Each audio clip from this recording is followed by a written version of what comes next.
ॐ शुक्लां भरतरं विष्णुं शशिवर्णं चतुर्भुजं प्रसन्नवदनं ध्यायेत् सर्वविघ्नोपशान्तये।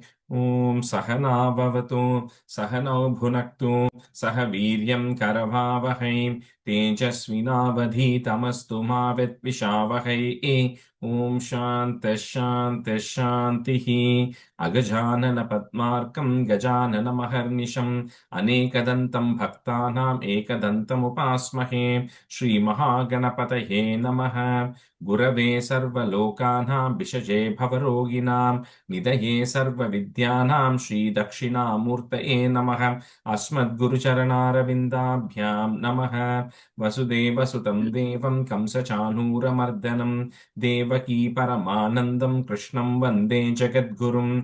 ज्ञानानन्दमयं देवं निर्मलस्फटिकाकृतिम् आधारं सर्वविद्यानां श्रीहयग्रीवमुपास्महे। श्रीहयग्रीवमूर्तये नमः। सरस्वति नमस्तुभ्यं वरदे कामरूपिणि विद्यारम्भं करिष्यामि सिद्धिर्भवतु मे सदा। श्रीमहासरस्वत्यै नमः।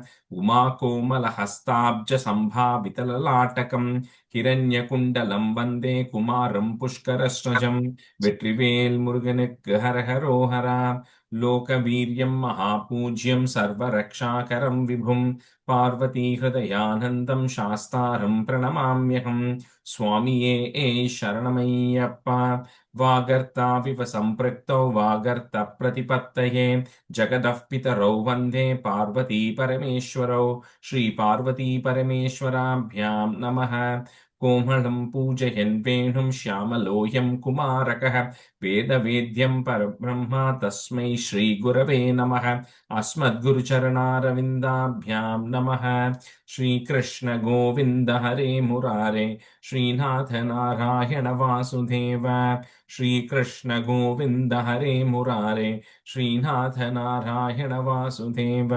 श्रीकृष्ण गोविन्द हरे मुरारे श्रीनाथ नारायण वासुदेव। पीताम्बरं करविराजितचक्रशङ्खकौमोदकी सरसिजं करुणासमुद्रं राधासहायम् अतिसुन्दरमन्दहासं वातालयेशम् अनिशं हृदि भावयामि। कृष्णो रक्षतु मां चराचरगुरुः कृष्णं नमस्ये सदा। कृष्णेनैव सुरक्षितोऽहमसकृतं कृष्णाय दत्तं हनः। कृष्णादेव समुद्भवो मम विभो कृष्णस्य दासोऽस्म्यहम्। कृष्णे भक्तिरचञ्चलास्तु भगवन् हे कृष्ण तुभ्यं नमः।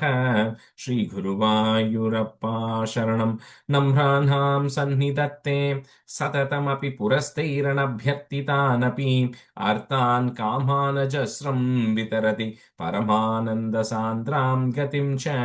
इत्थं निःशेषलभ्यो निरवधिकफलः पारिजातो हरे त्वं क्षुद्रं तं शक्रवाटी ध्रुममभिलषति व्यर्थमर्त्यव्रजोऽह्यम्। श्रीगुरुवायूरप्पा शरणं श्रीभट्टपादम् अनिशं हृदि भावयामि। वंशी विभूषितकरात् नवनीरदाभात् पीताम्बरात् अरुणबिम्बफलादरोष्टात् पूर्णेन्दुसुन्दरमुखात् अरविन्दनेत्रात् कृष्णात् परं किमपि तत्त्वमहं न जाने।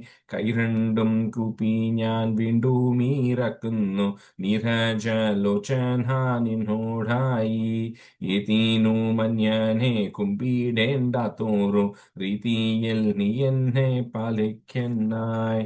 കൃഷ്ണ ഹരേ ജയ കൃഷ്ണ ഹരേ ജയ കൃഷ്ണ ഹരേ ജയ കൃഷ്ണ ഹരേ. Good morning, everyone. So we just do a review of 38. Ravi, can you do the first four, and Priya, you can do the second four.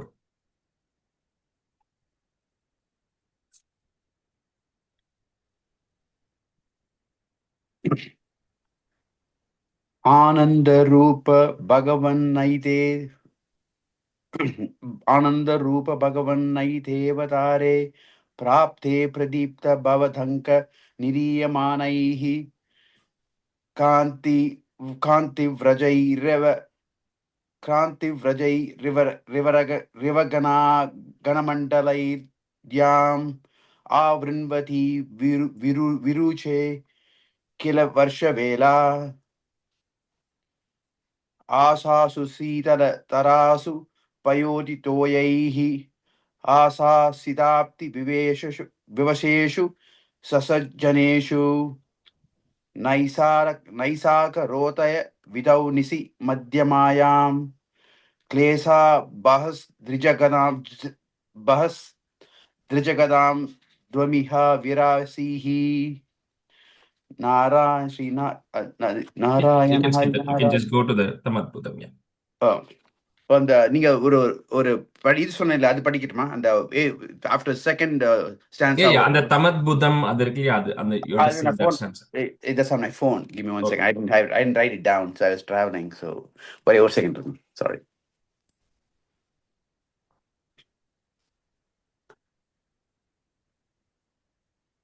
तम अद्भुतां बालकम् अम्बुजे क्षणं चतुर्भुजं शङ्खगदारि उदायुधं श्रीवत्सलक्ष्मं गलशोभिकौस्तुभं पीताम्बरं सौभगं माहार्ह वैदूर्यकृतकुण्डल त्विष परिस्वक्तसहस्रकुण्ठलम् उद्धामकाञ्चि अङ्गद कनकाङ्गदिभिर्विरोच அது கங்கனாதிபிகி कङ्कणान्दिभिर् கங்கனாதிபிகி பிகி ஆயிடும் அந்த இர் will go away ओ கங்கனாதிபிகி कङ्कणान्दिभिः विरोचमानं वसुदेव ऐक्षत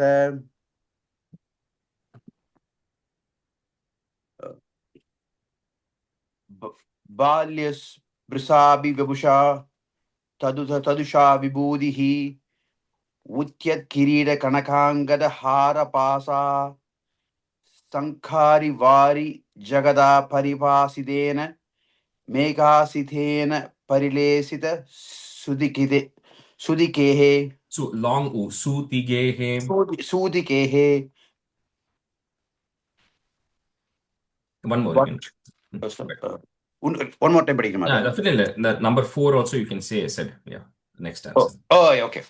वक्षुस्थली सुखनीलीन विलासी लक्ष्मी मन्दाशु लसित कटाक्ष विमोक्ष पेदैः तन्मन्दिरस्य कलकं सकृताम् अलक्ष्मी मुन्मार्जयन् निव विरेजित Vasudev. Yeah, the third line வந்து Alakshmi, it'll end with a ma, im.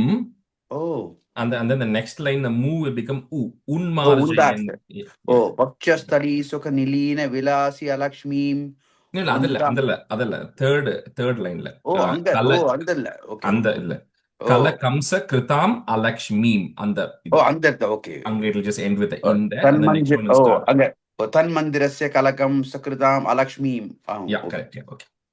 Sorry. Okay. No, it's good, Priya. शौरीस्तुतीरमुनिमण्डलसेतशोऽपि दूरस्थितं वपुरिशिष्य निजोक्षणाभ्याम् आतप्य बाष्पपुलकोत्मक कत्कतार्तरः तुष्टावतृष्टिमकरास्तमकरन्तासम्पवन्तम्.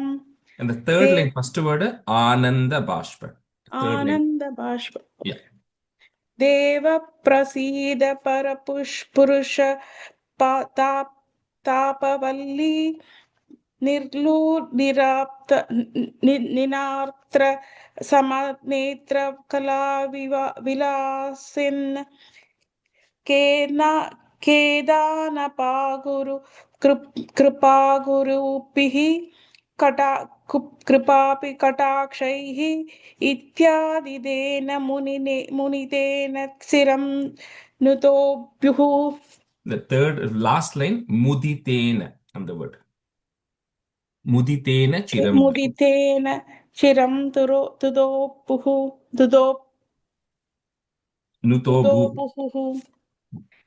मात्रा च नेत्र सलिल्सा धृत कात्रवल्लया श्रोत्रै रुपिष्टुत गुणा करुणल करुणलस्यत्वं प्राचीनजन्य युकलं प्रतिपोत्य ताभ्यां मातुर्किराः ततित मनुषपालवेशं Manusha, last one. मानु मानुर् Manusha Balavesham. मानुषपालवेशं त्वत्प्रो त्वत्प्रेरितस्तुत तनु तन्न तुनुजया ते व्यत्यायमारस इतुं सहि शृणुः त्वां हस्तयोदित चित्तविदार्यम् आर्यैः अम्बोरुहस्तय कलहंस किशोररम्भं Ramyam. रम्यं yes. Rajesh, the seventh stanza, the second line split 20 ஒரே ஒரு டைம் சரியா சொல்லுங்களேன். Yeah. The stotrair and the ra that is there, right? It's easy to break it at that ra. So Okay. stotrair abhishtuta gunah. Okay, got it. Thank you. All right, we'll continue from 9. Pramila, you can be student, and Girish, you can be student. Jata tadha pashupasadmani yoga nidra vimudrita mata krita pauralokam tvatpreranat kimiva chitramachetanairiyad dvarai swayam vyagati sanghatitai sugadham. Somebody is not on mute. Okay, so we saw in the last class about, Krishna Jananam, right? And then we saw how the birth happened, and then what Vasudeva saw, what Devaki saw, and then the stuti and the conversation that Vasudeva and Devaki had with the baby Krishna, who was initially not a baby, but then he became a baby after that. And then he instructed Vasudeva to say that you please take me, and then you take me to Gokulam, right? Where Nanda Gopa is there, and then you have to do an exchange. That is the instruction that was given. And in the previous stanza, Vasudeva took Krishna in his hands and is about to go. Now, they are all chained. They are all inside a cell prison, right? And he has to go out. So here, that's where it says Yoga Nidra. So it says because of, the Yoga Maya who's there, who's the spiritual energy of the Lord. So there's no separation between the male and the female versions of any Bhagavan because they're genderless, really.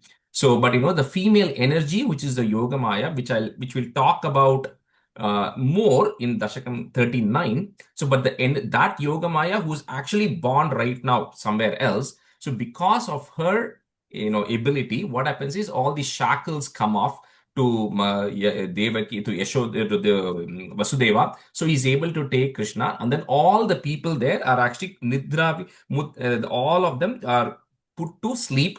And then even the things which are achetanam, which means the things which do not have any life, right? So the non-living things like the chains, the doors, the gates, all of that also are activated. They also open automatically because of the Yoga Maya. And Vasudeva is now able to take the baby Krishna and go out. Jata tada pashupa sadmani yoga nidra, Nidravimudritam, break at that ma there, Nidravimudritam atakrita pauralokam Tvat preranat kimiva chittam, break at that ma, chittam achetanair yad, dvaraihi, put a is, dvarais swayam vyaghati sanghatitaihi, put a is, sanghatitais sugadham. So here that word, is it what is there to wonder, right? Chitra means what is there to wonder. And that's why I think it is important to understand, like when we spoke in the Dasakam 5, Dasakam 6 and all of that, that inside every subatomic particle, the energy that is there is the same Bhagavan who is there. So the Bhagavan is there inside every subatomic particle. He is also outside of all of the Brahmanda. So opening anything, for unshackling a chain or opening a door is all a matter of energy, right? So it's just nothing, no wonder that you are able to do all of these things without any problem. Rajeshi, chitramma chittamma? Chitram achetanair. Okay. And yet dwarai here. Yad kapram comma irukku, end of that line. Achetanair yad, comma. The next line, the dwaraihi, we'll put a is. Dwarais swayam. Got it. Okay. Thank you. Rajesh, Yeah, go sorry. ahead. Yeah, go ahead. Sorry. And the first, sorry. And this ninth slokala and then third word another நீங்க கொஞ்சம் read பண்றீங்களா? In the word nidra vimudri. Pashupa sadmani. It's a the and a ma. Dma. Okay. Sadmani. Okay, thank you. Jata tadha pashupa sadmani yoga nidra. Nidra vimudhrita mata krita pauralokam. Tvat preranat kimiva chitram achetanayiryad. Dvarai swayam vyaghati sanghatitai sugadham. जाता सदा पशुपसद्मनि योगनिद्रा निद्रा विमुद्रितमथा कृतपौरलोकम् त्वत्प्रेरणात् किमिव चित्रम् अचेतनैर्यत् द्वारैः स्वयं व्यघटति सङ्कटितैः सुखाढम्. Last line, vyaghati. व्यघटि. जाता तदा पशुपसद्मनि योगनिद्रा निद्रा विमुद्रितमथा कृतपौरलोकम् त्वत्प्रेरणात् किमिव चित्रम् अचेतनैर्यत् द्वारैः स्वयं व्यघटि सङ्घटितैः सुकाढम्. जाता तदा पशुपसद्मनि योगनिद्रा निद्रा विमुद्रितमथा कृतपौरलोकम् त्वत्प्रेरणात् किमिव चित्रमचेतनैर्यद् द्वारैः स्वयं व्यघटि सङ्घटितैः सुगाढम्. जाता तदा पशुपसद्मनि योगनिद्रा निद्रा विमुद्रितमथा कृतपौरलोकम् त्वत्प्रेरणात् किमिव चित्रमचेतनैर्यद् द्वारैः स्वयं व्यघटि सङ्घटितैः सुगाढम्. शेषेण भूरि फणवारितवारिनाथ स्वैरं प्रदर्शितपतो मणिदीपितेन त्वां धारयन् स खलु धन्यतमः प्रतस्ते सोऽयं त्वमीश मम नाशय रोगवेगान्. So because it was still thundering, lightning, and all this rain was actually coming out. So when Vasudeva is going out, so to then protect Vasudeva, so Adishesha himself, Sheshena, the Adishesha himself came, spread his hood, and then protected both Vasudeva and Krishna as they started to proceed towards Gokula. So, and then, they always, in all of these things, they always say that a lot of these snakes have some kind of a gem in their hood. We have not seen it. Maybe some they had, that was able to light the way as well. So, the Ugurvarapa, please eradicate my ailments as well. Sheshena Bhuri Phanavarita Barinatha, Swairam Pradarshita Pato Mani Deepitena Twam Dharayan Sakhalu Dhanyatamaha, put a F, Dhanyatamaf Prataste, Soyam Tvamisha Mama Nashaya Rogavega. Dhanyatama refers to Vasudeva here, saying the one who's very fortunate to lift you and take you there. शेषेण भूरि फणवारितवारिनाथ स्वैरं प्रदर्शितपथो मणिदीपितेन त्वां धारयन् स खलु धन्यतमः प्रतस्ते सोऽयं त्वमीश मम नाशय रोगवेगान्. शेषेण भूरिफणवारितवारिणाथ स्वैरं प्रदर्शितपथो मणिदीपितेन त्वां धारयन् स खलु धन्यतमः प्रतस्ते सोऽयं त्वमीश मम नाशय रोगवेगान्. शेषेण भूरिफणवारितवारिणाथ स्वैरं प्रदर्शितपथो मणिदीपितेन त्वां धारयन् स खलु धन्यतमः प्रतस्ते सोऽयं त्वमीश मम नाशय रोगवेगान्. शेषेण भूरि फणवारितवारिनाथ स्वैरं प्रदर्शितपथो मणिदीपितेन त्वां धारयन् सकलु धन्यतमः प्रतस्ते सोऽयं त्वमीश मम नाशय रोगवेगान् शेषेण भूरि फणवारितवारिनाथ स्वैरं प्रदर्शितपथो मणिदीपितेन त्वां धारयन् सकलु धन्यतमः प्रतस्ते सोऽयं त्वमीश मम नाशय रोगवेगान् Krishna Parabrahmane Namaha. Dashakam 39. She's Yoga Maya Nayanadi Varnana. So bringing Yoga Maya from Gokulam. That's this chapter. Bhavantamayamudvahan yadukulodvaho nissaranne dadarsha gaganocchala jalabharam kalindatmajam aho salila sanchaya sapunaraindra jalodito jalaugha iva takshanat prapadame yatamayayo.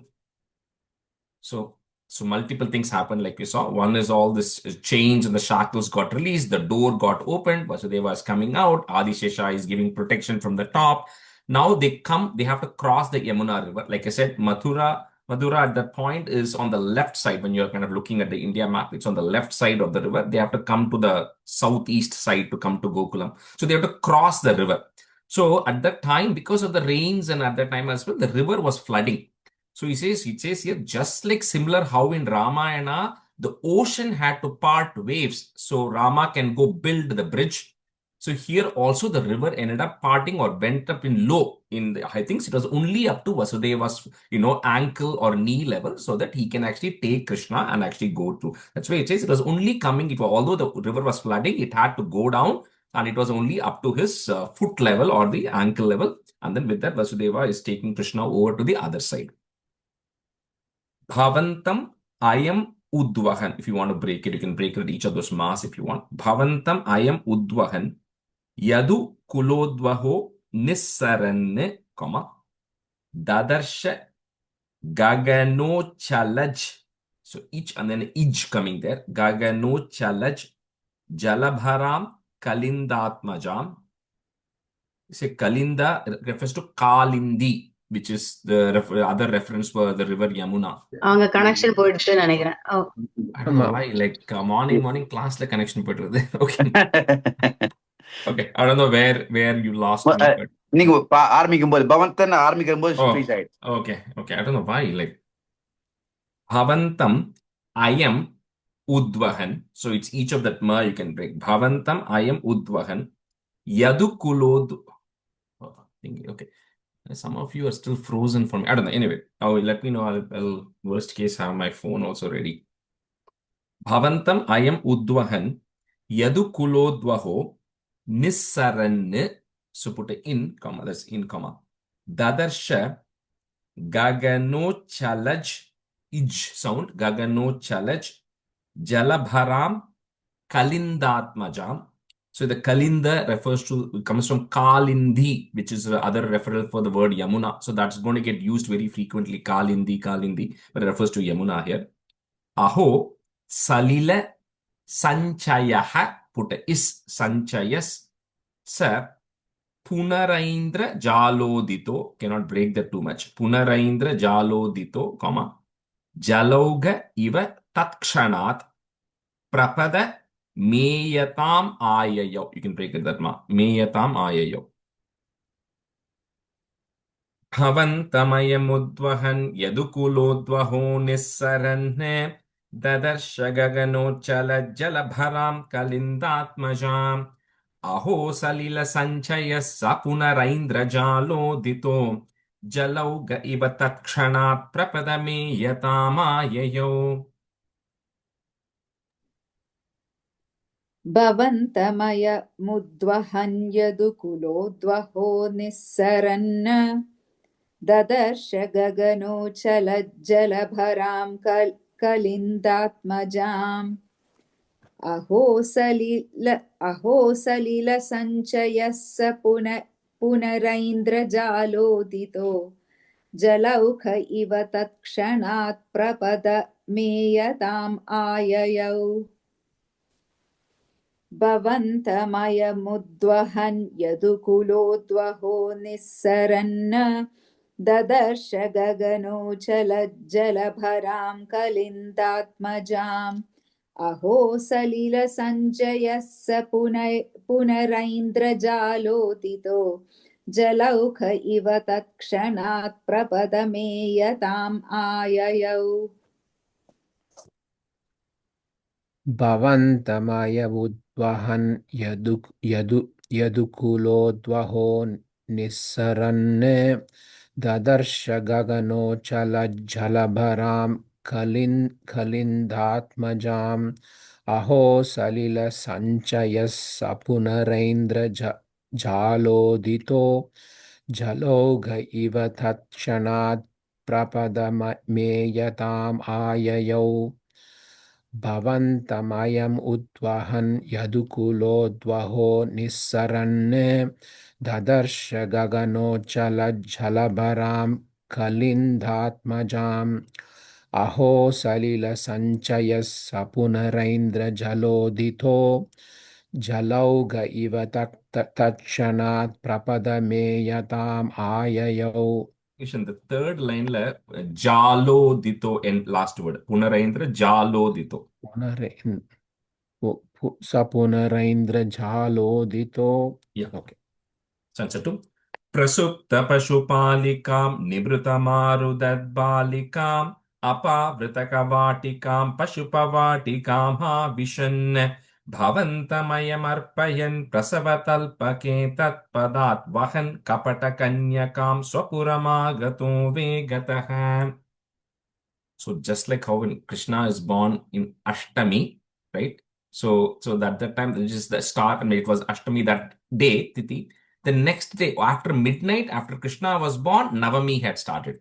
So at that Navami started, there was another baby which took birth in Gokulam to Nanda and Yashoda. So Nanda Gopa and Yashoda, like I said, it's looking for, right? Nanda and Vasudeva are kind of, they are coming from the top, the lineage is the same, and then it branched, poured out and all of that stuff. So they are very close friends also. So because of which Devaki, Rohini, who is one of Vasudeva's wife, is still staying with Nanda because, Vasudeva is put in the jail and all of that stuff, right? So this Rohini is also staying there. That's where the 7th baby got transferred. Now, to this Nanda Gopa and Yashoda, a girl baby is being born on that day.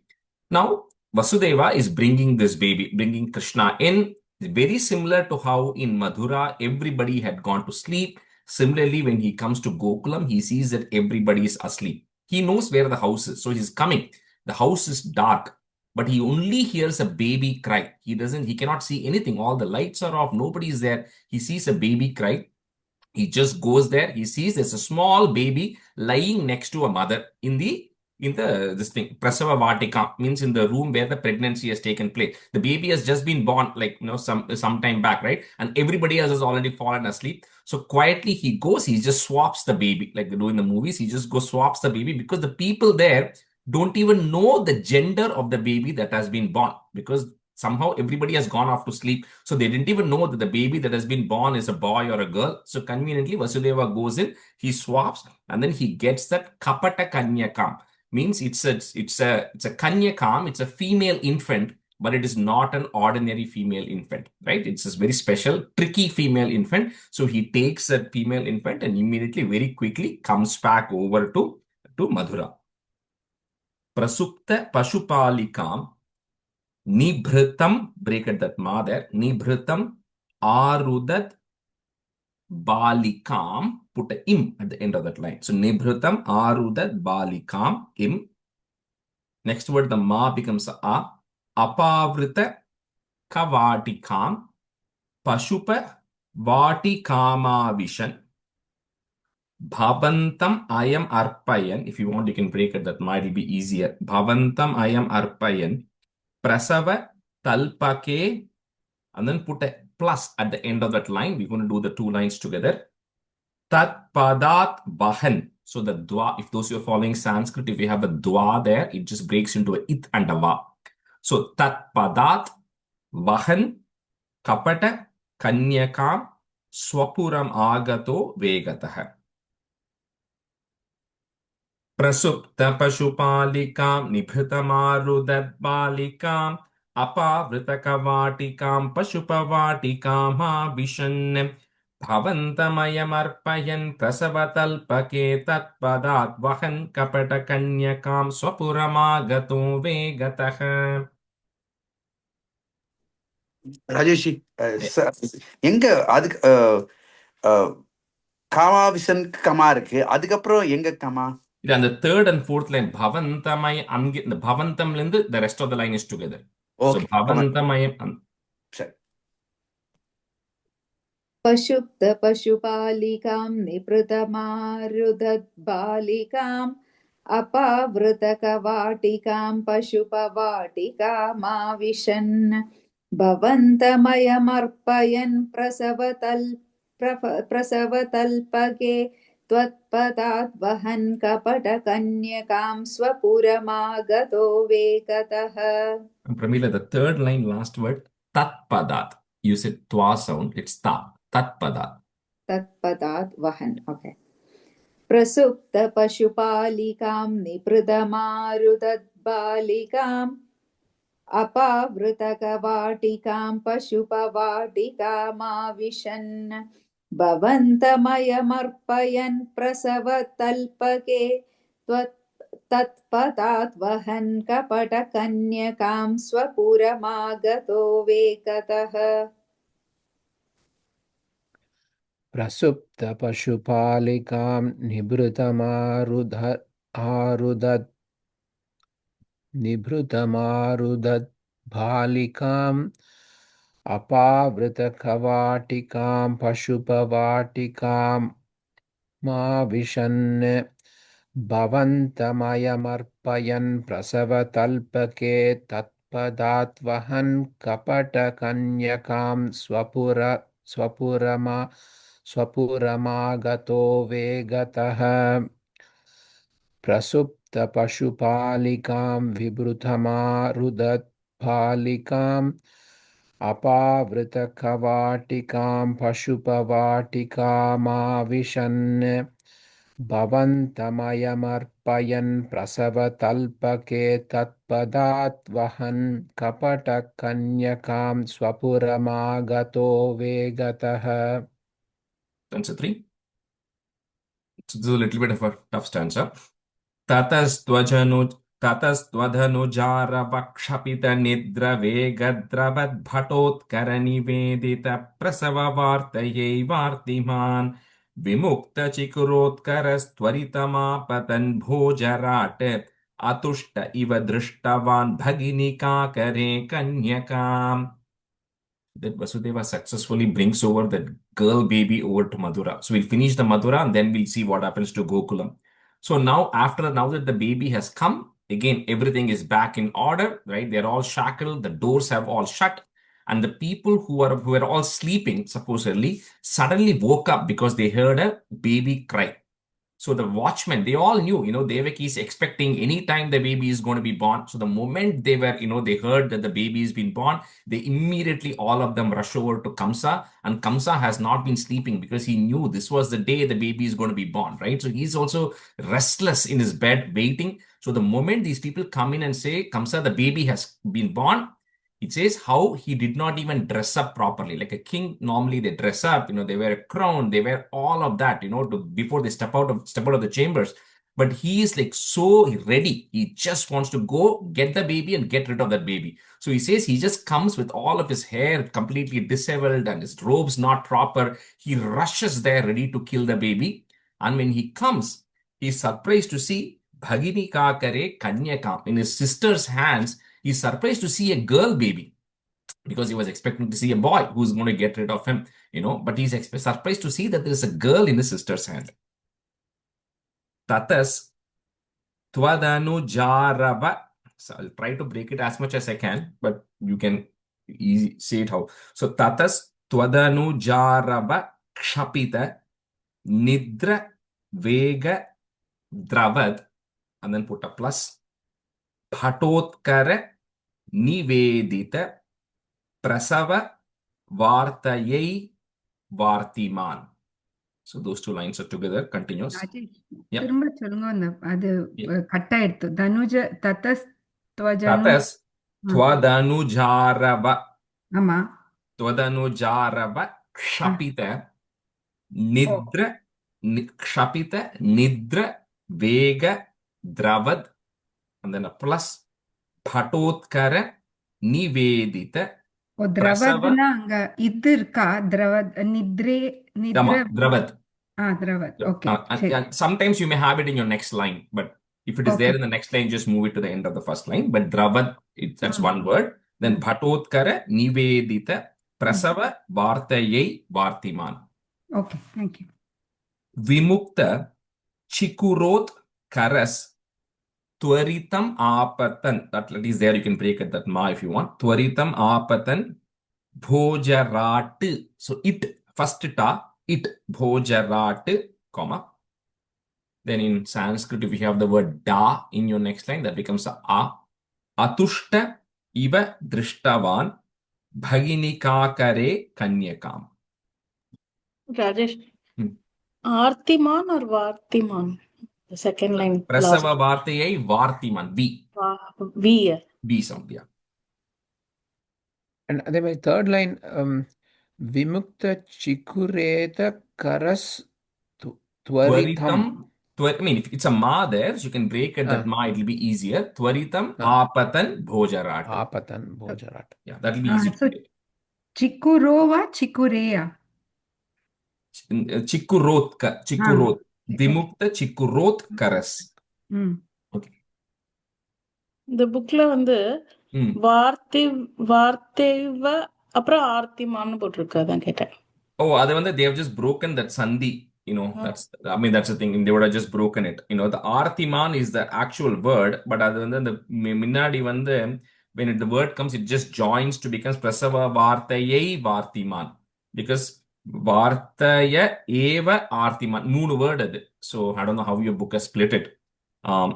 But just keep it as vartayai vartiman, because that's one word together. Compound word. Rajesh, can you please repeat the fourth line? How do you... Yeah, atushta, the da becomes a. Atushta. I'm sorry, the third line, sorry. Vimukta chikurot karas twaritam apatan bhojarat. Thank you. Okay. Tatastvadanujaravakshapita nidra vegadravad bhatotkara nivedita prasava vartayai vartiman. Vimukta chikurotkarastvaritam apatan bhojarat. Atushta iva drishtavan bhaginikakare kanyakam.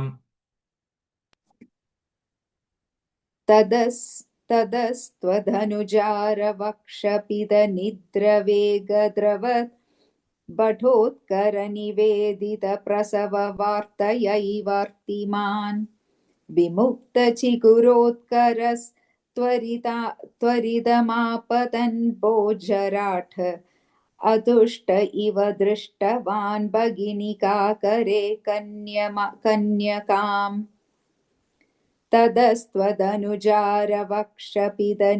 तदस्त्वदनुजारवक्षपितनिद्रवेगद्रवत् बठोत्करनिवेदितप्रसववार्तयैर्वर्तिमान् विमुक्तचिकुरोत्करस्तविरतम् आपतन्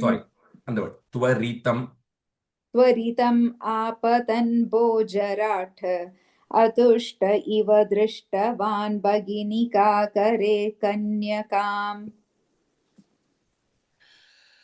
त्वदनुजारवक्षपितनिद्रवेगद्रवत् पटोत्करनिवेदितप्रसववार्तयैवार्तिमान् विमुक्तचिकुरोत्करस्त्वरितमापतन् भोजराट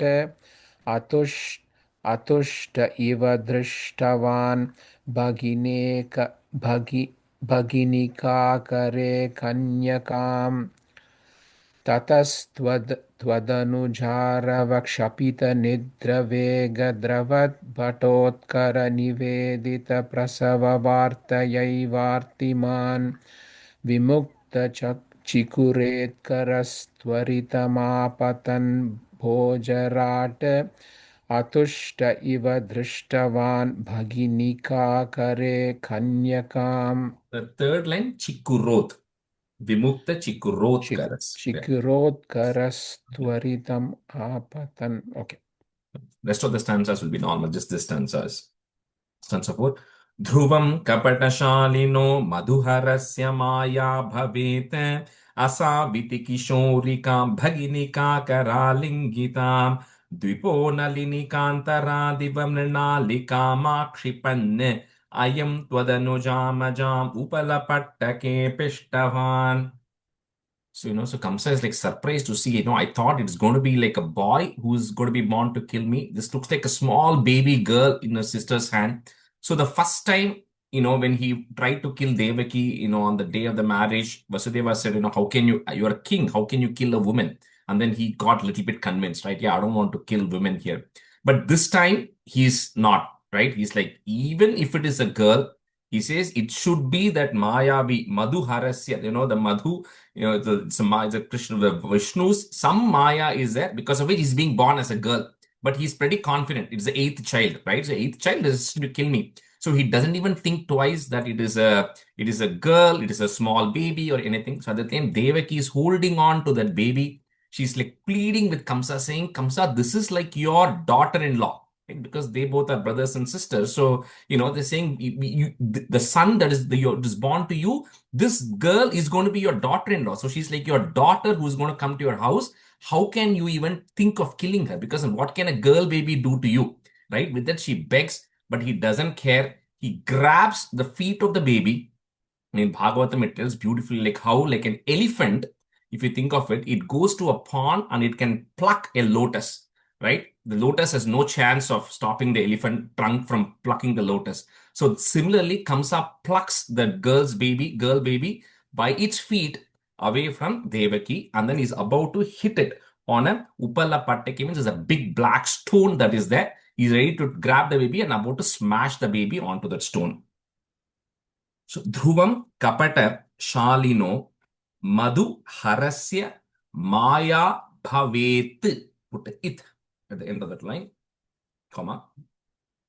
Next line, the da becomes a. Asaviti Kishorikam Bhaginika Karalingitam. So Kara Alingitam means she's hugging the baby with her hands. Bhaginika Karalingitam. Dvipo Nalini Kantaradiva Mrinali Kamakshipan. That's one word. Mrinali Kamakshipan. So put a in at the end of that line, comma. The next line, if you have an in and a na yam, just becomes a I am.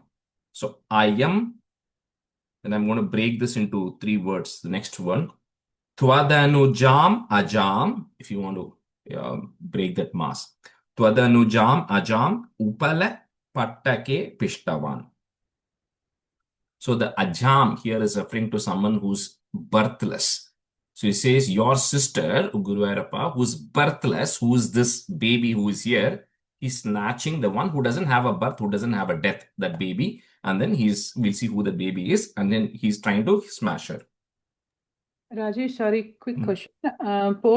Last இதுலயும் பகினி காரிக்கேன்னு வருது, இதுலயும் பகினி காரி கா Bhaginika, yeah. Bhagini meaning actually. sister. Bhagini sister. Oh, okay. Thank you. Dhruvam kapatashalino madhuharasya maya bhavet asa viti kishorikam bhaginika karalingitam dvipo nalinikantara divam nrinalikamakšipanne ayam tvadanujamajam upalapattake pishtavan. ध्रुवं कपटशालिनो मधुहरस्य माया भवेत् असाविति किशोरिकां भगिनिकाकरालिङ्गितां द्विपो नलिनकान्तराधिव मृणालिगामा क्षिपन् अयं त्वदनुजाम् अजाम् उपलपट्टगे पिष्टवान्. Third line, Dvipo Nalini. Dripo Nalini. Okay. ध्रुवं कपटशालिनो मधुहरस्य माया भवेत् असाविति किशोरिगां भगिनिकाकरालिङ्गितां द्विपो नलिनिकान्तराधिव मृणालिगामाक्षिपन् अयं त्वदनुजाम् अजाम् उपलपट्टगे पिष्टवान्. ध्रुवं कपटशालिनो मधुहरस्य माया भवेत् असाविति किशोरिकां भगिनिका करालिङ्गितां द्विपो नलिनि कान्तरादिव मृणालिकामाक्षिपन् अयं त्वदनुजाम् अजाम् अपलपट्टके पिष्टवान्. Last word, Upalapattake. उपलपट्टके पिष्टवान्. ध्रुवं कपटशालिनो मधुहरस्य माया भवेत् असाविति किशोरिकां भगिनिका करालिङ्गितां द्विपो नलिनिकान्तिरादिव मृणालिकामाक्षिपन् अयं त्वदनुजाम् अजाम् उपलुपट्टके पिष्टवान्. And the second time, the third line middle word, Kantaradiva. नलिनिकान्तरादिव. Okay, Yeah. thank you. Sense of it. ततो भवदुपासको झटिति मृत्युपाशाधिव प्रमुच्य तरसैव सा समधिरूढरूपान्तरा अधस्तलमजग्मुषी विकसदष्टबाहुस्फुरन् महायुधमहो गता किल विहाय सा दिद्युते. So now he grabs that girl baby, who is like very tender, newborn baby, and then is about to smash that baby's head on the stone. But when he's about to hit that baby's head on the stone, suddenly the baby leaves his hand and takes a form in the sky. Or sky means it doesn't touch the ground, it goes up. I know some of you have learned Devi Mahatmyam. I know Priya has learned, Vidya is learning, and few others. So I have to say this Dhyana Stokam from Devi Mahatmyam, which describes how this Devi looks, which is there in Devi Mahatmyam, right? And that here Bhattacharya is just saying it takes a form because of Ashtabahuspura. It just takes a form of a goddess who has 8 hands, right? So if you know this thing is Khadgam Chakra Gadeshu Chapa Parigan Chulam Bushundim Shiraha Shankam Sandadatim Karais Trinayanam Sarvanga Bhusha Vritam. So it says it forms the form of a Devi who is there with 8 hands. And in the 8 hands, each of the hand carrying one is carrying Khadgam, which is a sword. One is Chakram, carrying a discus. Gadam, carrying a club. One has got an arrow. One has got a bow. One has got a trident. One has got like Bhushundi, which is like missiles or things like that. And one has got this Shira, which is skulls. So she's having all of this. And she's got 3 Nayanam and she's got 3 eyes. And her whole body is decked with all of this, and this massive figure comes and stands in front of Kamsa in the sky. On the sky means up in the room. So just imagine, right? He's thinking it's a small baby, and then he's smashing it. Suddenly, this big form comes in front of him, and then he's absolutely stunned. And we'll see what happens in the next stanza. So Tato, and here, in the initial one, he is saying just like how, Gurapa, your devotees can jhatiti mrityu pashadiva, how they can very quickly escape death by praying to you. Similarly, the baby very quickly escapes from his hand. He doesn't touch the ground at all. The baby never touched the ground. It immediately went up to the sky. Tato bhavadupasako jhatiti mrityu pashadiva, pramuchya tarasaiva sa samadhiroodha rupantara adhastalam ajagmushi vikasadashta bahu. Then put a plus at the end of that line. So those 2 lines come together. Bahu spuran mahayudamaho gata kila vihayasa didyute. Sorry, Rajesh, third line, split solunga. Yeah. Others, talama jagmushi, easy to say that word together, talama jagmushi, vikasadashta bahu spuran. If you have in the next line, just move it to the end of the third line for ease. Bahu spuran mahayudhamaho gata kila vihayasa didyute. புறனுக்கு அப்புறம் comma இருக்கா? Illa, it goes to, those two lines go together. Oh. But the spuran is one word, mahayudham is another word. Avladhan. Okay.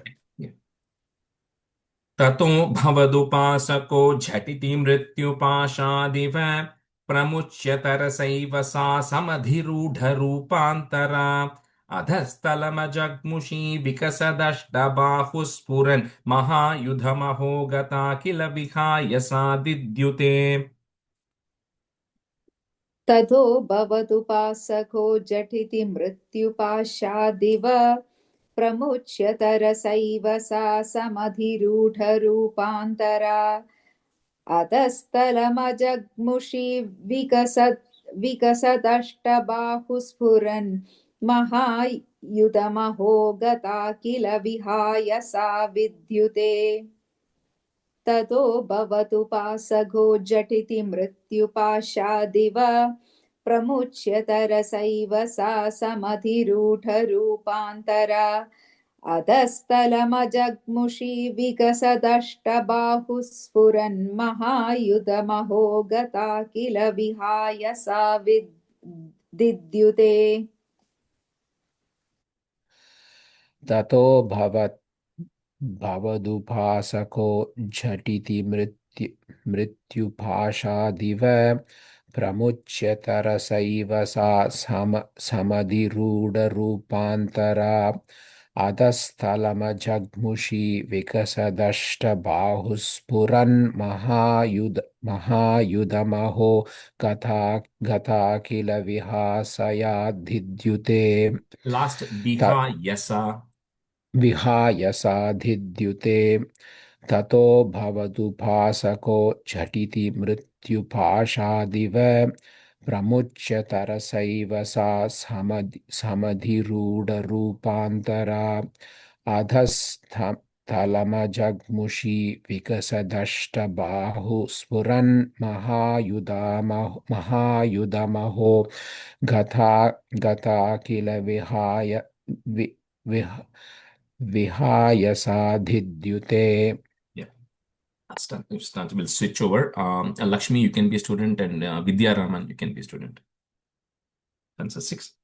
Nrisham satarakam sa te kimumaya vinishpishtaya bhabuva bhavadantaka kvachana chintyatam te hitam iti tvadanuja vibho khalamudiryatam jagmushi marudganapanayita bhuvicha mandiranye yushi. So when this big Devi form is going and standing in front of Kamsa, he's absolutely scared because he didn't expect that. And it's a very fearful form. Somebody standing with 8 hands, with a skull and all of this khadgam and everything. So he's absolutely scared. So at that time, that Devi is telling Kamsa that, you are like Nishamsatara Kamsa. He says, you are extremely cruel person, O Kamsa. You have been killing all these babies thinking that you can get rid of the person who's born to get rid of you. But unfortunately, the person who's going to be killing you is already born somewhere else. She says, you're just been wasting your time killing all these other babies and trying to kill me also. That baby is already born somewhere. He's already there and he is destined to kill you. You can't do anything. So having said that, the Devi disappears. Now, this also, for those who do Devi Mahatmya, in the 11th chapter, there is a stanza which comes, Devyo vacha vaivasvatentare prapte ashtavinshati yuge shumbho nishumbas chaivanya utpatsete mahasura nanda gopa grihe jata yashoda garbha sambhava tatastau nasha ishyami vindhyachala nivasini. Where Devi tells that in the future, this she tells in the second, during the time of the second Manu, she says, in the future, in the time of Vaivasvata Manu, which is the current Manu, in the Ashtavimshati Me Yuga, in the 28th Yuga that is actually going on, Shumbha, Nishumbha are going to be born again. To get rid of them, I'm going to go to Nandagopa Grihe Jata Yashoda Garbha Sambhava. I'm going to go to Nandagopa's house and I'm going to get into the womb of Yashoda. Then I'm going to come and then I'm going to go Vindhyachala Nivasini. Then I'm going to go reside in the Vindhyachala mountains and I'm going to enter into the various temples which are actually there as the Durga in this Manvantara. So that's what she says in Devi Mahatmya, which is what here also it is saying that once you do that, Mandiranye Yushi, you then enter into the various temples which are actually there in this Manvantara as this Durga who's born, right? Not born, but the Durga who incarnated, right? As Yoga Maya to help. So that's what, so the baby then says all this and the Durga says this and then she just disappears from Kamsa's vision. So now Kamsa is full of regret.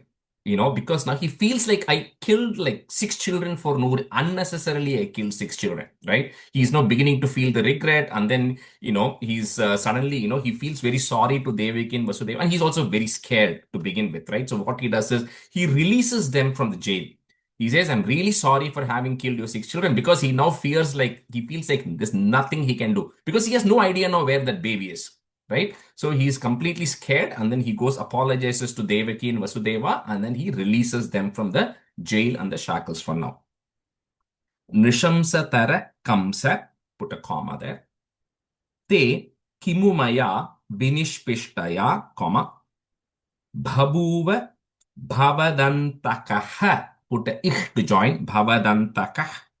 Kvachana chintyatam te hitam. Iti twadanuja vibho khalamudirya tam jagmushi, long e, marut gana panayita bhuvicha mandiranye yushi, long e. Rajesh Ah. இந்த புக்ல பபூவ பவந்தகஹ போட்டுட்டு அப்புறம் கொச்சன் போட்டிருக்கு. So அந்த அஹாவை எடுத்துட்டு இக்கு போட்டு திரும்ப இக்கு வரும். இல்ல அது வந்து more like a H sound. O So bhavadantakah kvachana. Okay. அந்த H போட்டா அந்த land அவங்களுக்கு அங்க bhavadantakah அந்த sound இதா. Okay, thank you. ராஜேஷ், இந்த third line split சொல்லுங்க. iditva Twadanuja, Twad Anuja, but you can just say it as Twadanuja as one word. Vibho khalamudirya tam jagmushi. Oh. Nrisham satarakam sa te kimumaya vinishpishtaya bhabhuva bhavadantakah kvachana chintyatam te hitam ite twadanuja vibho khalamudirya tam jagmushi marut ganapanayita bhuvicha mandiranye yushi. नृशंसतर Kansa ते किमु मया विनिष्पिष्टया बभूव भवतन्तगः क्वचन चिन्त्यतां ते हितम् इति त्वतनुजा विभो कलमूर्त्यतं जग्मुषि मरुत्कनपनायिद भुवि च मन्तिरान्येयुषि. नृशंसतर कंस ते किमु मया विनिष्पिष्टया बभूव भवतन्तगः क्वचन चिन्त्यतां ते हितम् इति त्वतनुजा विभो कलमूर्त्यतं जग्मुषि मरुत्कनपनायिद भुवि च मन्तिरान्येयुषि. The third line, middle word, khalamudirya. Oh, khalamudirya. Yeah.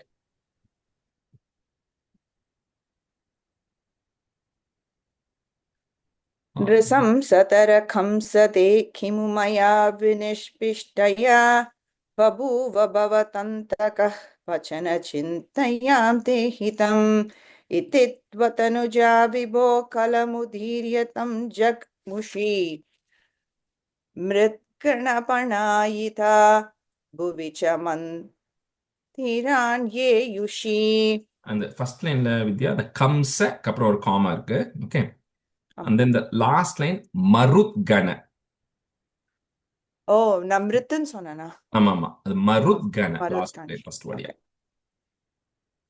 Drisam satara kamsa te kimu maya vinishpishtaya babhuva bhavatantakah vachana chintayam dehitam iti tvanujavabho विभो खलमुदीर्यतं जग्मुषि मरुद्गणपणा इदा भुवि च मन्तिरान्येयुषि.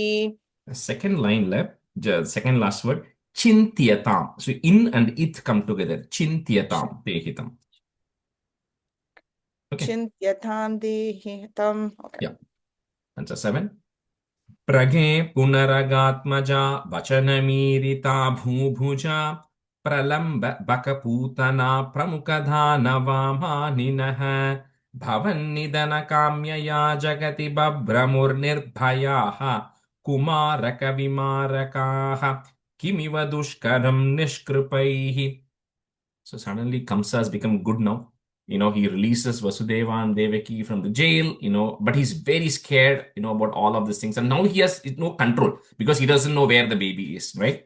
So the next day morning, he tells his advisors that this is what actually happened. I tried to kill this baby, but this baby is now disappeared. It says that baby is already born somewhere.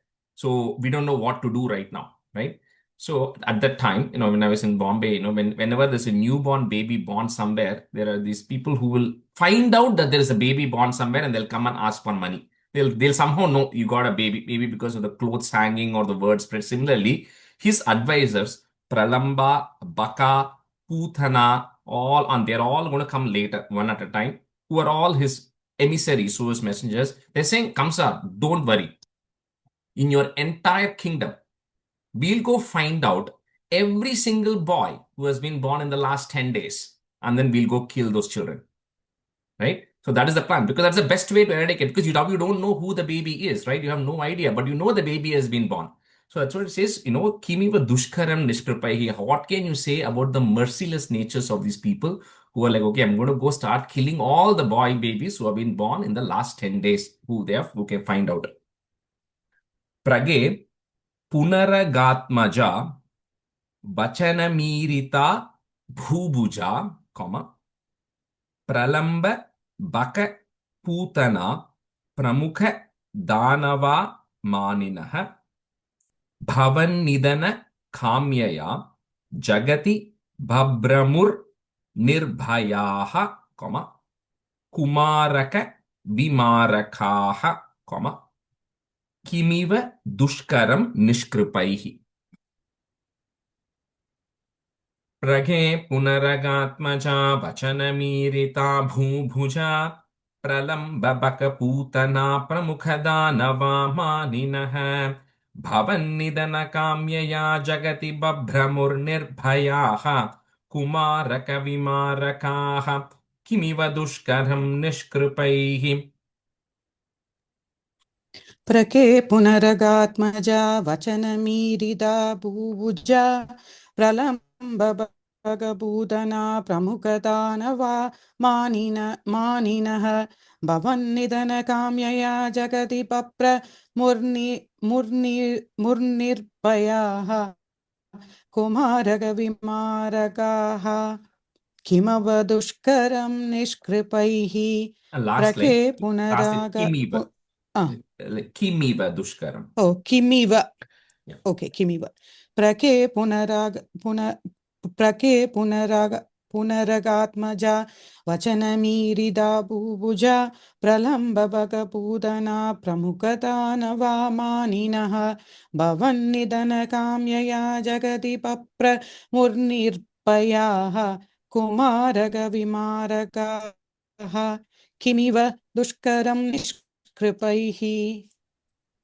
Rajesh, sorry, third line, Bhavani Dhanakamya Jagati Babramur Nibhayaha, va? Babramur Nirbhayaha. Nirbhayaha. Yeah. No bhayam. Nirbhayaha. Okay, thank you. Prage punarakhatmaja vachanamirita bhubuja pralamba bhagabhutana pramukhadanavamaninah bhavan nitanakhamyaya jagadi babramurnirbhayah kumarakavimarakah किमिव दुष्करं निष्कृपैः प्रके पुनरखात्मजा वचनमीरिता बुभुजा प्रलम्बबकभूतना प्रमुखता नवमानिनः भवन् नितनखाम्यया जगदि बभ्रमुर्निर्भया ह कुमारकविमारकाः किमव दुष्करं निष्कृपैः And the last line le vimarakaha.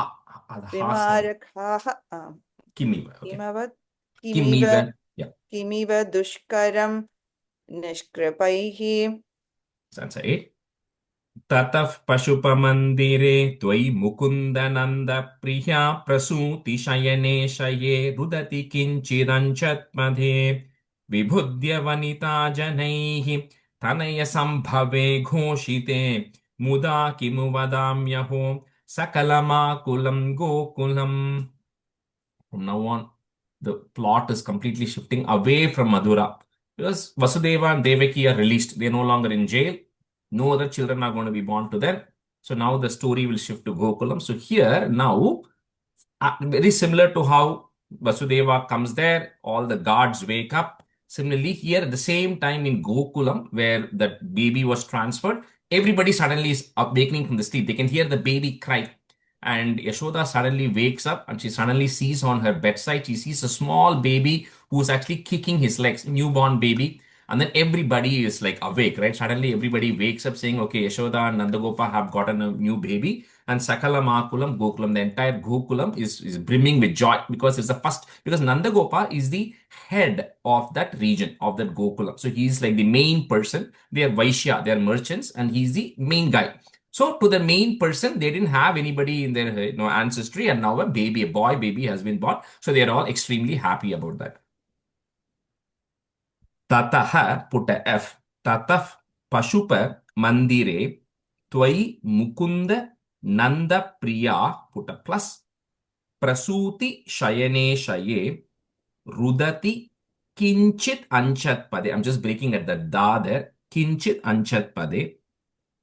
Vibhudya Vanita Janaihi. Remove that is. Put a visarga comma. Tanaya Sambhave Ghoshite. They are announcing the birth of a newborn boy. Ghoshite, comma. Muda Kimu Vadamyaho, comma again.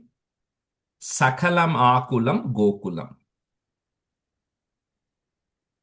ततः पशुपमन्दिरे त्वयि मुकुन्दनन्दप्रिया प्रसूतिशयने शये रुदति किञ्चिदञ्चत्पदे विभुद्य वनिता जनैः तनयसम्भवे घोषिते मुदा किमु वदाम्यहो सकलमाकुलं गोकुलम्. ततः पशूपमन्दिरे त्वयि मुकुन्दनन्दप्रिया प्रसुद्धि शयने शये रुदति किञ्चित् अञ्चत्पदे विभूत्य वनिता जनैः तनयः सम्भवे घोषिते मुदा किमु वदाम्यहो सकलम् आकुलं गोकुलम्. ततः पशूपमन्दिरे त्वयि मुकुन्दनन्दप्रिया प्रसूति शयने शय रुदति किञ्चित् अञ्चत्पदे विभूत्य वनिता जनैः तनयः सम्भवे घोषिते मुदा किमु वदाम्यहो सकलम् आकुलं गोकुलम्. ततः पशुपमन्दिरे त्वयि मुकुन्दनन्दप्रिया प्रसूतिशयने शये रुदति किञ्चित् अञ्चत्पदे विभूत्य वनिता जनैः तनयः सम्भवे घोषिते मुदा किमु वदाम्यहो सकलमाकुलं गोकुलम्. And the first two lines, the two lines are together. I think that's where the second line it was sounding a little off, right? Because in the first two lines are together, yeah. Oh yeah, and the Nandapriyaவோட அந்த பிரசூதியும் சேர்த்துட்டேனா அதான். Okay. It just can't, both lines go together, so yeah. Okay. तदा पशुपमन्दिरे त्वयि मुकुन्दनन्दप्रिया प्रसूतिशयने शये रुदति किञ्चित् अञ्जत्पदे विबुध्य विनीता जनैस्तनयः सम्भवे घोषिते मुधा किमु वदाम्यहो सकलमाकुलं गोकुलम्. Third line la vanita janaihi. वनिता जनैः तनयः सम्भवे Yeah, घोषिते. starts right. अहो खलु यशोदया नवकलाय चेतोहरम् भवन्तमलमन्तिके प्रथममापि बन्त्यादृशा पुनस्तनभरम् निजम् सपदि पाययन्त्या मुधा मनोहरतनुस्पृशा जगति पुण्यवन्तो जिताः. Some point in some other class I will tell you the backstory of Nandagopa and Yashoda. But this one constant theme is going to come like every point. But Tripod is going to say, Yashoda, you are like Jagati Punya. You are the most lucky person in the whole world. Not even Devaki. Because Devaki did not get to see that baby Krishna, but Yashoda is going to grow up with it. She's going to spend time with that Krishna. And he says, as Yashoda, she wakes up, she actually sees this, the Bhagavan himself born to her as like a dark kalaya flower. This word kalaya is going to be used a lot. The 100th Dasakam is going to come kala, it's going to come. Even in the 7th Dasakam, it's same kalam bodha kalaya komala ruchi when Brahma saw Narayana, which just means that it is a color of a blue lily, but it really resembles the color of the dark gray clouds, rain-bearing clouds. So in that color, she sees a small baby who is actually lying next to her, who's kicking, and then she's experiencing so much joy with that. And then she as a mother, she has to breastfeed the baby. So then she starts caressing the baby and starts to breastfeed the baby. So Bhattacharya says, you are the most lucky person in the whole world because who else got an opportunity to do this? Aho khalu yashodaya nava kalaya chetoharam. Nava just means fresh, a fresh lily flower. Nava kalaya chetoharam, comma. Bhavantam alam antike, if you want to break at those mas, Bhavantam alam antike, Pratamam, break at that ma, Pratamam api bantya drisha. Punaha, put a is to join, Punas stanabharam nijam, Sapadi payayantya muda, comma, Manohara tanu sprisha, Jagati punyavanto jitaha. Aho khalu yashodaya navakalaya chetoharam bhavantamalamantike pratamamapi bantya drisha punastana nijam sapadi payayantya muda manoharatanusprusha jagati punyavanto jitaha. अहो खलु यशोदया नवकलाय चेतोहरं भवन्तम् अलमन्तिके प्रथमम् आपि पन्त्यादृशा पुनस्तनपरं निजं सपति पाययन्त्यामुदा मनोहरतनुस्पृशा जगति पुण्यवन्तो जिताः अहो खलु यशोदया नवकलाय चेतोहरं भवन्तम् अलमन्तिके प्रथमम् आपि पन्त्यादृशा पुनस्तनपरं निजं सपति पाययन्त्यामुदा मनोहरतनुस्पृशा जगति पुण्यवन्तो जिताः अहो खलु यशोदया नवकलाय सेतोहरं भवन्तमलमन्दिके प्रथममापि पन्थ्यादृशा पुनः स्तनपरं निजं सपति पाययन्त्यामुदा मनोहरधनुस्पृशा जगति पुण्यवन्तो जिताः अहो खलु यशोदया नवकलाय सेतोहरं भवन्तमलमन्दिके प्रथमापि पन्थ्यादृशा पुनः स्तनपरं निजं सपति पाययन्त्यामुदा मनोहरधनुस्पृशा जगति पुण्यवन्तो जिताः. That's it. Bhavat Kushala Kamyaya Sakhalu Nanda Gopastadha Pramoda Bhara Sankulo Dvijakula Yakinna Dadhat तथैव पशुपालकाः किमुन मङ्गलं ते निरे जगत्त्रितयमङ्गल त्वमिह पाहि मामामयात्. So that was the joy that Yashoda experienced, and then she breastfeeds the baby there. So on the side, Nandagopa also is extremely happy. So even he is also, he then does like a birth ceremony, a Vedic birth ceremony to celebrate the birth of the baby. And then he invites all this Dvija, means some people who are twice born, who are the Brahmanas. So he invites them, and what all did he not do? So he gave them a lot of charity, lot of things in charity, and then entire Pashupalakaha means that word is going to keep often, which means the cowherd people of Braja. Braja is Gokulam, Vrindavan, all of that region. Like I said, they're all cowherds. So they know nothing. All they know to do is graze cows. Whatever comes out of the cow products, they make stuff, and then they sell that. That is all they do. So that Pashupalakaha, even they all experienced extreme auspiciousness and happiness at the birth of this baby. So, oh, Jagat Tritaya Mangala, the one who confers auspiciousness on all the three worlds, Krishna, please eradicate my ailments also.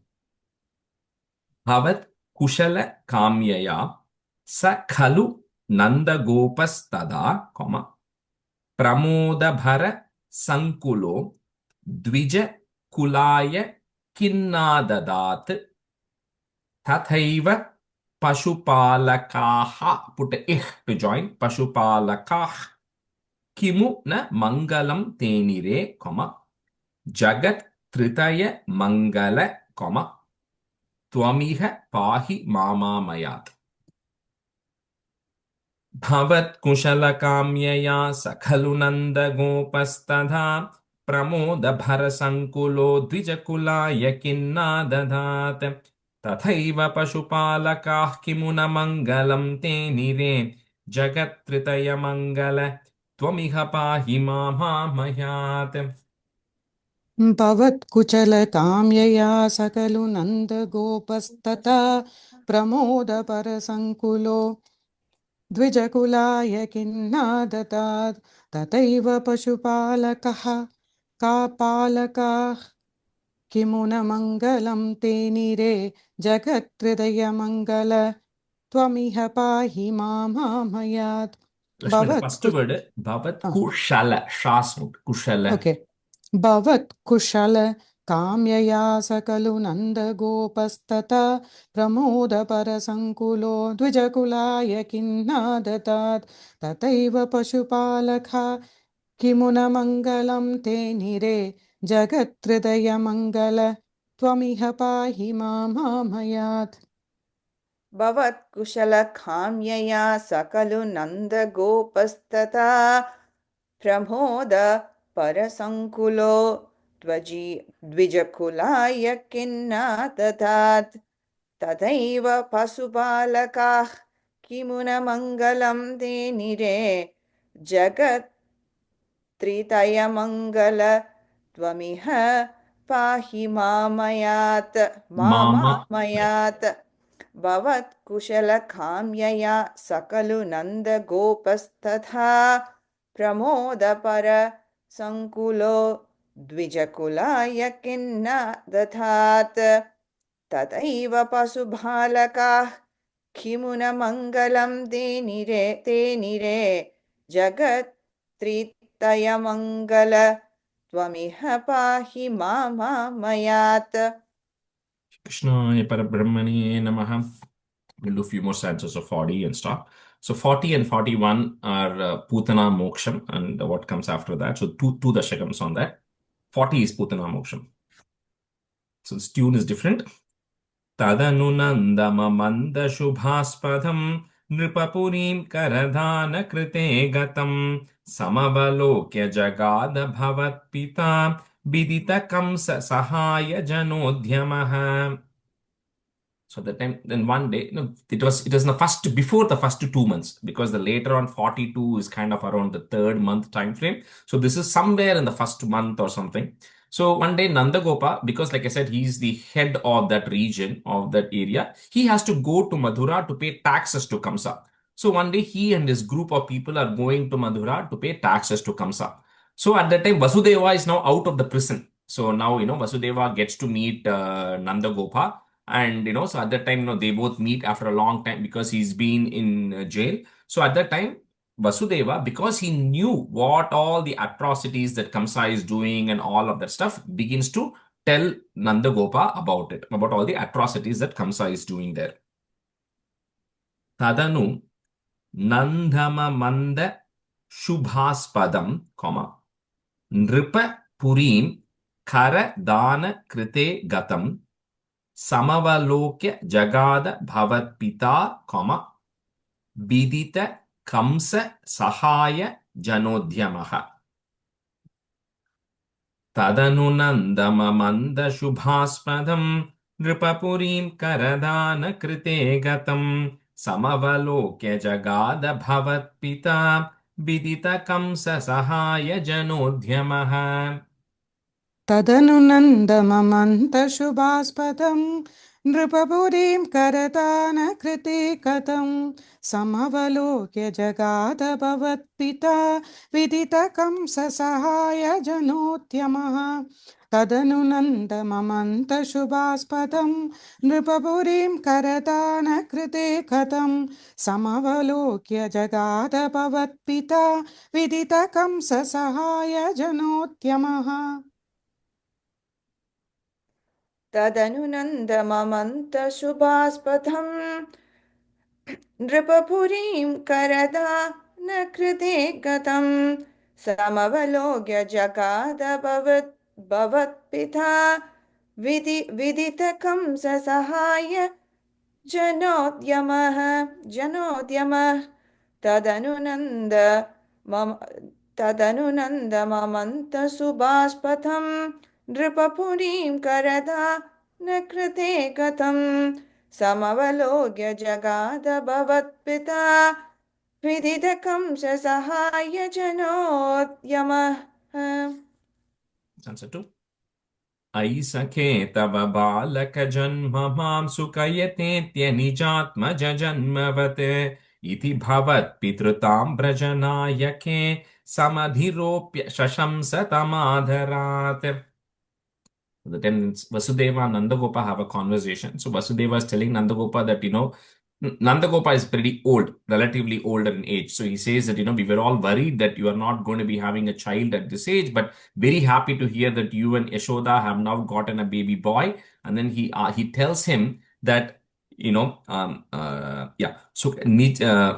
Sukayete Nijatmaja Janmavati. He's saying that the birth of the son to you, O Nandagopa, is giving me pleasure as if it's my own son, right? Because he's telling that, because Devaki and Vasudeva don't have any children now, right? So he's saying that, we had these 6 children who were born, who were killed, and then the 7th, all these things happened, right? So he's saying that while we are childless, we are very happy to hear that you have a son finally, and that feels like it is my own son, because he knows, Vasudeva knows, right, that Nandagopa's son is his own son anyways.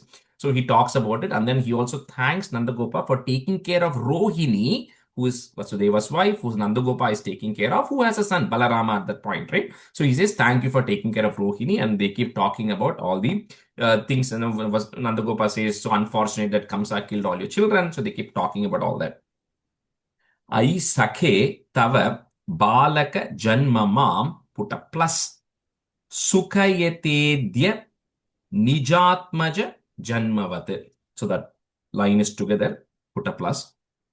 Iti bhavat pitrutam vraja nayake, samadhi ropya shashamsa tamadarat. Ai sakhe tava balaka janma mam sukayate dyanijatmaja janmavate iti bhavat pitrutam vrajanayake samadhiropya shashamsa tamadarat. अयि सखे तव बालकजन्म मां सुकथयेत्य निजात्मज जन्मवत् इति भवत् पितृतां व्रजनायके समधिरोप्य शशंस तमादरात्. Lakshmi, the first line la sukayatedya. Okay. Sukayatedya. Okay. Yatedya, yeah. अयि सखे तव बालक जन्म मां सुकयतेत्य निजात्मज जन्मवत्. इति भवत्पितृतां व्रजनायके समतिरोऽप्यशंस तमादरात् अयि सखे तव बालक जन्म मां सुखयतेद्य निजात्मज जन्मवत् इति भवत्पितृतां व्रजनायके समतिरोऽभ्यसंस दमादरात् अयि सखे तव बालक जन्म मां सुखयतेद्य निजात्मद जन्मवत् इति भवत्पितृतां व्रजनायके समतिरोऽभ्यसंस दमादरात् Tamadarat. Yeah. समादरात् And the first line, and the mam sukayate, you just put a plus there. So it will be Janma mam जन्म मां sukayate. सुख Do probably one अयि more. Yeah. okay. Just one more and finish. Iha cha sandhya nimitta shatanite katakasim nitato laghugamyatam iti cha tadvachasa brajanayako bhavadapaya bhiya dhrutamaya. The time, because Vasudeva knows all the things that Kamsa is on to this Pralamba, Baka, Putana, they're all set to kill children. So he's worried about Krishna who's there. So, but he cannot literally tell that. So he tells Nandagopa that I know there are a lot of these atrocities that Kamsa is doing. He's sending his people all over his kingdom and everything. So he says, I feel there'll be some bad things that might be happening. So he says, you should not be staying away from Gokulam for so long. So he says, you come, you paid your taxes, you met me, time for you to leave, don't spend time here. So Nandagopa immediately they decide to leave the next day itself, and they keep wondering why is Vasudeva saying all this? And Nandagopa is also worried because he has a newborn baby. So he's like, okay, I don't want to take any risks. So they all immediately are beginning to come back to Gokula. Iha cha santya nimitta shatani te, khataka simni tato laghu gamyatam iti cha tadvachasa vrajanayako, bhavada bhiya drutam ayayo. You can break it that ma if you want. Drutam ayayo. Rajesh first லைன்ல gamma கிடையாது இல்லையா? இருக்கு அந்த சதானித்தே அதுக்கப்புறம் gamma after the te. Iha cha santya nimitta shatanite katakasim nitato laghugamyatam iti cha tadvachasa vrajanayako bhavadapaya bhiya drutamayayo. Lakshmi, one time puro. Okay. इह स सन्ध्यनिमित्तशदानिते कटकसीम्निततो लघु गम्यताम् इति च तद्वचसा वृजनायको भवतपायभिया धृतम् आययौ इह च सन्ध्यनिमित्तसदानिते कडकसीम्निततो लघुगम्यताम् इति च तद्वचसा व्रजनायको भवदपायभिया धृतम् आययौ. We'll stop here today. Perfect stopping point because the next one is Avasari. The Putana is going to come with the next answer. So, Sandhranandhavabodhatmakamanupamitam kaladeshavadibhyam nirmuktam nityamuktam nigamashatasahasrena nirbhasyamanam aspashtam drishtamatre punarurupurushartatmakam brahmatattvam tattavadbhati sakshat gurupavanapure hanta bhagyam jananam कायेन वाचा मनसेन्द्रियैर्वा बुद्ध्यात्मना वा प्रकृते स्वभावात् करोमि यत् सकलं परस्मै नारायणायेति समर्पयामि. Thank you everyone. Bye. Thank you so much, Rajesh. Thank you, Rajesh. Thank you. Thank you, Bye Rajesh. everyone. Thank you, Rajesh. Bye everyone.